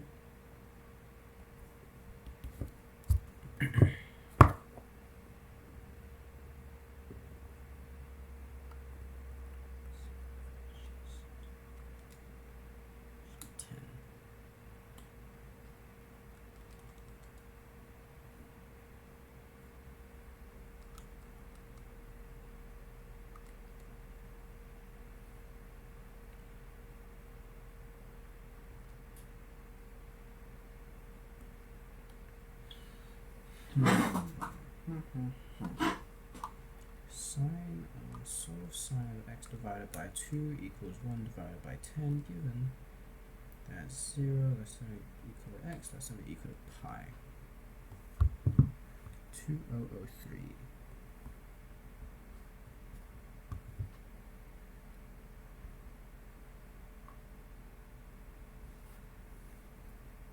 Opposite over hypotenuse. Oh, no. Dangerous. I'm playing a dangerous game. It's the tangent. It's a tangent of a on 2 is equal to 1 on 10.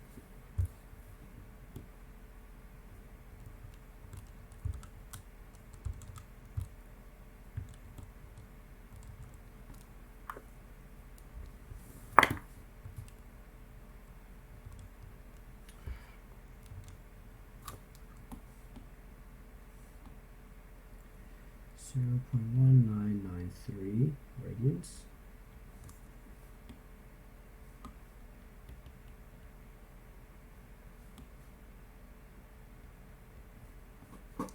And 0.1993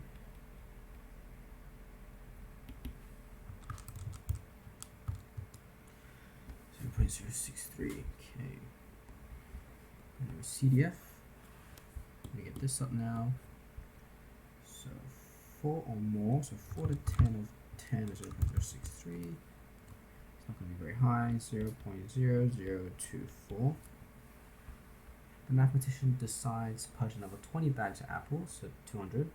Return to the top and break each bag one at a time. After experiment, a total of 63 apples have rolled safely to the end of the ramp. Using the sample, calculate 99% proportion. Okay, so then P will go CAS stats interval.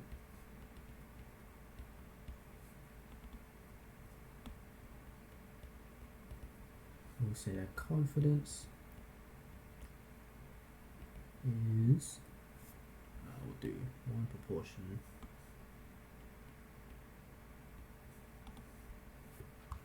What was it called again?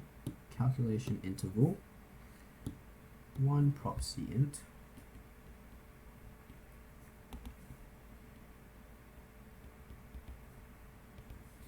And then we'll say confidence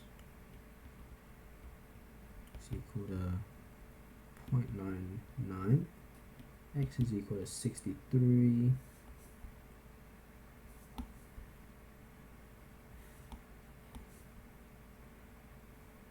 And then N is equal to 200.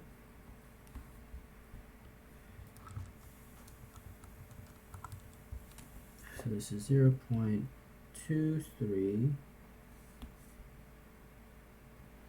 of 4, so equal to P, 0.3966, or 996, sorry. What does the confidence interval from C suggest about the validity of the model assumptions used to calculate probability in part A? 0.06.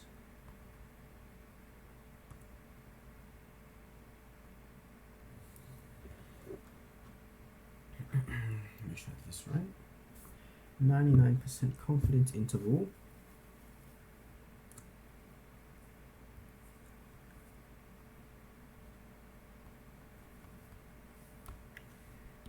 As P from AII lies outside 99% confidence interval from C.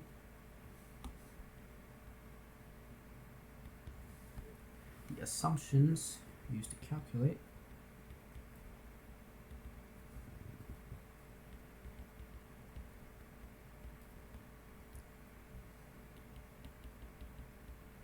A.II P must be very off,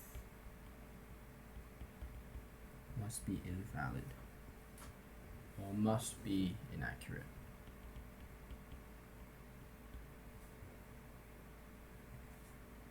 Must be inaccurate.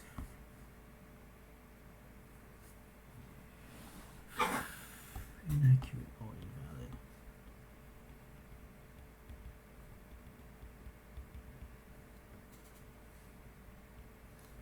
Okay, last 3 pages, which is going to be nice. A small dam on an agricultural property has a length of 20 meters. Okay. A uniform cross-section shown below the x and y in meters. The base of the dam is flat for 0 to 5, and the right side is given by that to 11.325. The shaded region on the graph below represents the cross-section of volume at the water level. Use calculus, show that the volume of the water in the dam is given by that length of 20. Okay. So the area of cross-section is equal to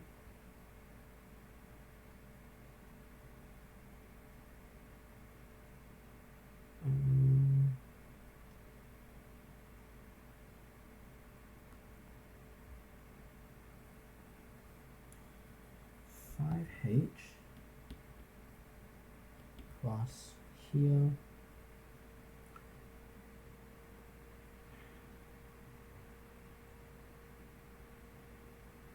go from 5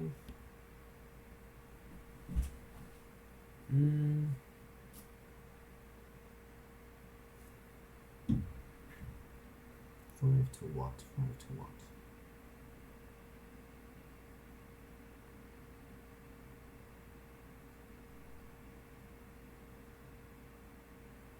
I'm going to 5 times h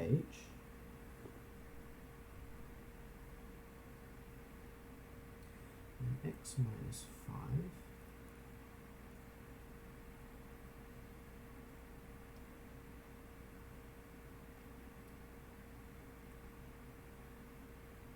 okay, so I'm going to need to go h equals,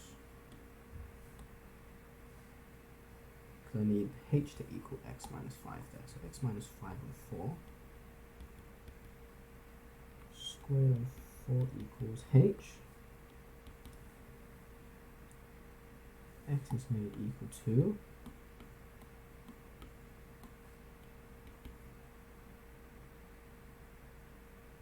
4h square root. So square root of 4h minus 5. So 2 square root of h minus 5. 2 square root of h plus 5.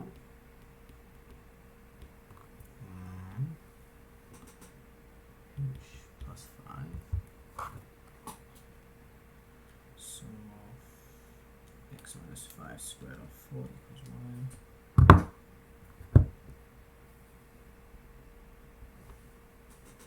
Well, here I got x equals plus or minus. X greater than or equal to 0, therefore we'll say x is 2 square root of 5 h plus 5. So then 2 square root of h. Why do I keep writing 5 by h? 2x minus 5 squared on 4 dx. 5h plus 5 to square root of 2 square root of y plus 5. X minus 5 squared on 4 dx.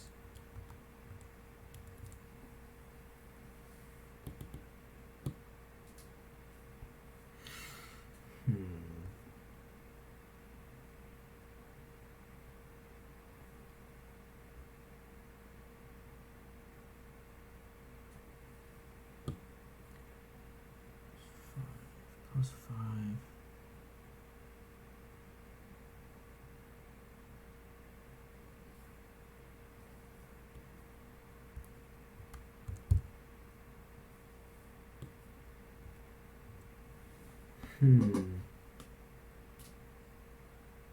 Oh, because it needs to be h minus.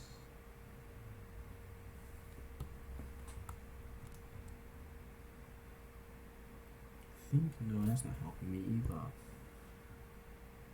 Y minus.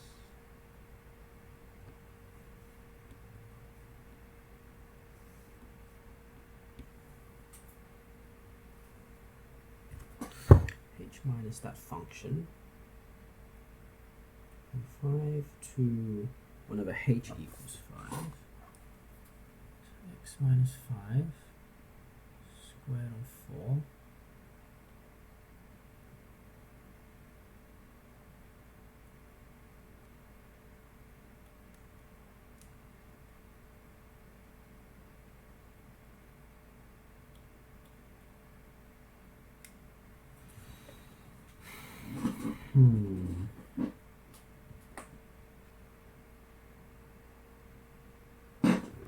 Volume of the water in the dam is given by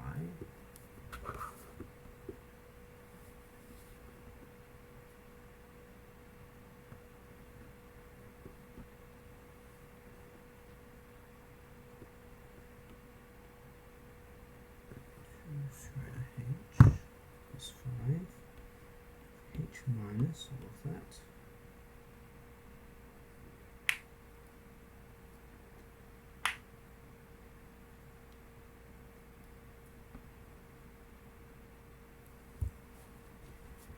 This is giving me some really ugly answers. Oh, never mind. It did, okay, this is all simplified down to 4h3 on 2 all over 5. So then volume is equal to 20 times 5h plus 4h, the 3 on 2 on 5, or 3, sorry. So it's 100H plus 80H on 3 to the power of 3 on 2. Okay, use the increments formula to determine the estimate. To estimate the change in water volume if the water level rises from 6 to 6.1. So, small change is going to be dV, dH, and then some small change in H. It'll be 100 plus 3, so 240, 120 on 3. It's going to be plus 40H. At H equals 6, dV, dH.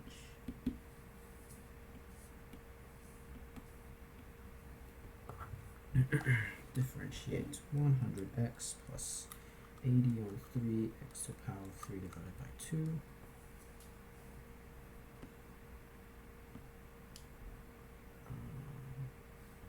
Square root of h. Take a 1.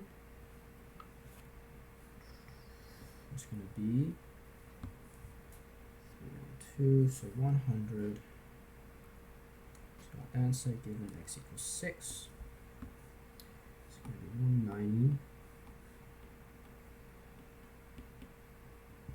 190.98.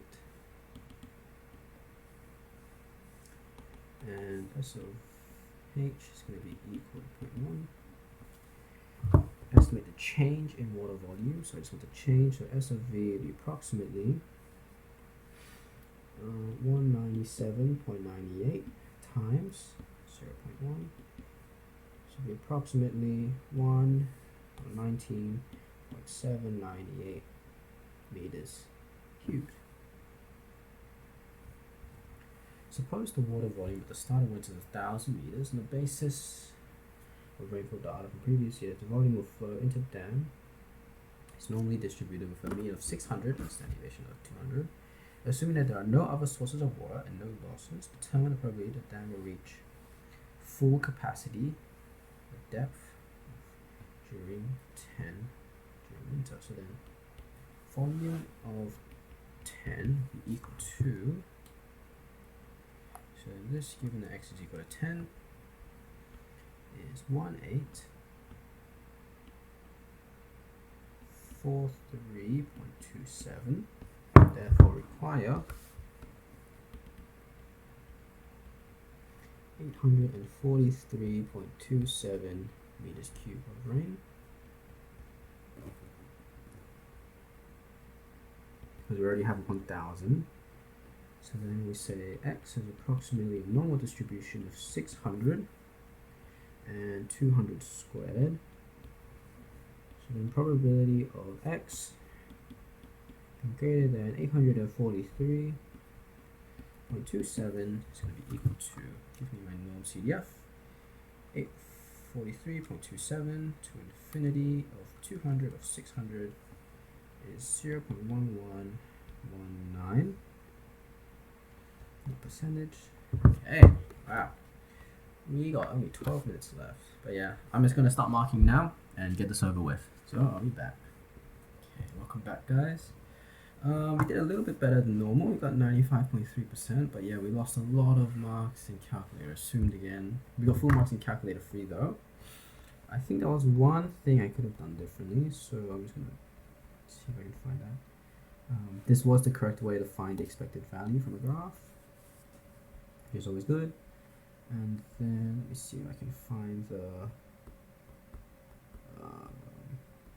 here. For the horizontal inflection, I did it by looking at the second derivative changing signs, or concavity changing. But you could have also looked at it as the first derivative having the same sign. So on both sides, it's negative. So you have a horizontal plane of inflection. My way is also correct, so I decided to give myself the full marks. So yeah, we're going to quickly move on to calculator assumed now. Okay, we're in calculator assumed. We lost 7 marks here. So let's have a look. First up, I can't believe I made this mistake. this isn't the derivative, so I can't use the net change value. So yeah, I should have just found that value and then taken away from that. Because it's not the derivative, so I can't do that. So I lost 2 marks there. We lost 1 mark here because I wrote 72 for some reason. I'm really angry about that one. Here it was a bit more descriptive, like some birds maybe of different species have different nesting grounds or whatever, or some birds are more active at certain times, so they might not come out all the time. But yeah.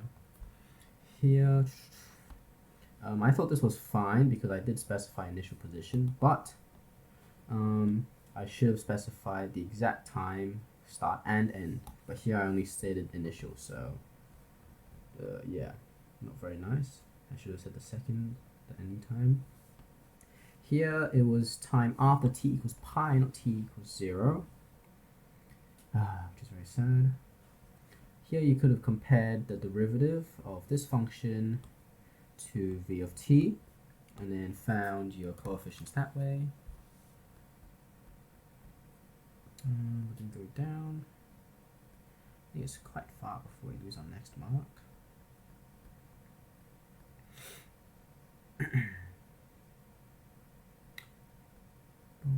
We lost 1 mark here because, again, I need to say sufficient evidence to conclude. I don't know why I keep forgetting to say that. Sufficient evidence, sufficient evidence.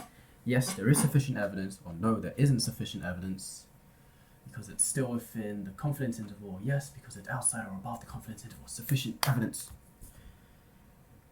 Here, I don't know what I was thinking. The margin of error decreases because when my confidence level decreases, that means that the range of my interval is going to decrease because I'm not capturing as many values, so it's going to decrease because k is inversely proportional to percentage confidence, and then margin of error is proportional to k, so it's inversely proportional. So when confidence decreases, margin of error will increase. God damn it, bro. But yeah, when my confidence decreases, I'm getting a smaller. Wait, sorry, no. The margin of error. Sorry, no. K is proportional to percentage, and then my margin of error is proportional to k, is proportional to percentage. So when it decreases, my margin of error will also decrease. So yeah.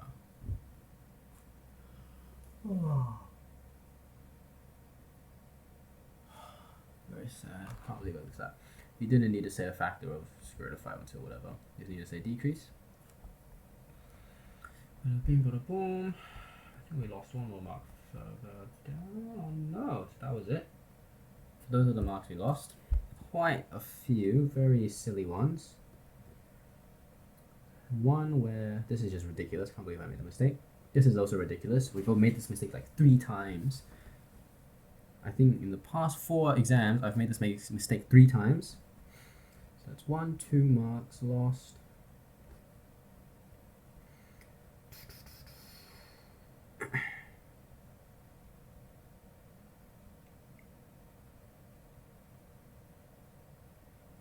Three marks lost just from not reading.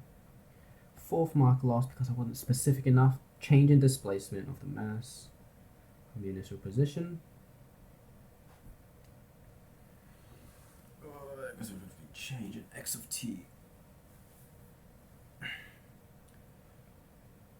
And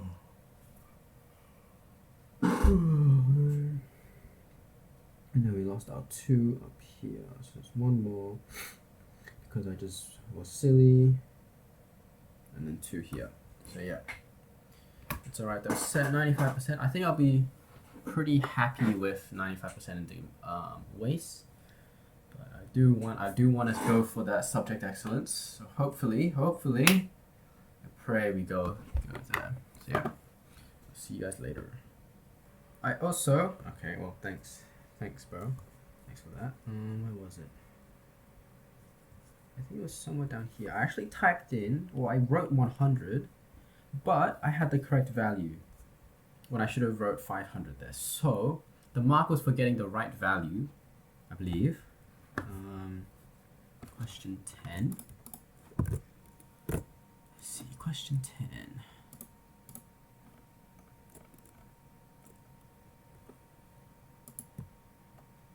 Yeah, correct values for distribution parameter means and variance and deviation.